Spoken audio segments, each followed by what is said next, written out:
Another constraint are orientation. So if I select the cone here, we can see the current orientation.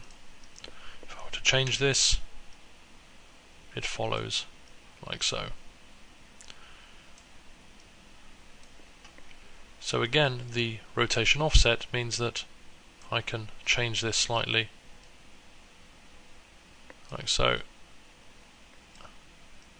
Right now it's only going to be in Y that we get the weirdness. Very convenient. Again, everything can be constraint compensated like that. The other one is directional constraints. Constrain, I'm going to remove all constraints on this object, select these two, Control Shift R to reset them, and there we go. I'm just going to move this to one side.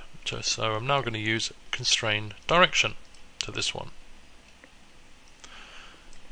and it's also aligned to a particular axis. In this case it's the X axis.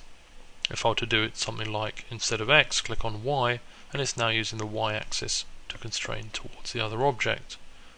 Of course we can always use the target offset. These are all global. If I were to select this and constrain direction back to this guy, I have a cycle of dependencies.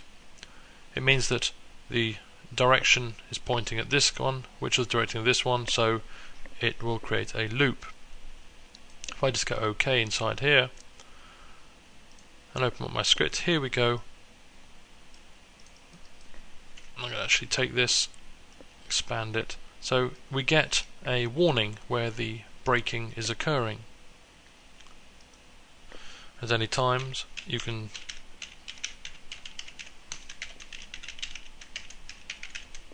do something like this, cycle checking scene route, and there we go, it's going to do everything in the scene.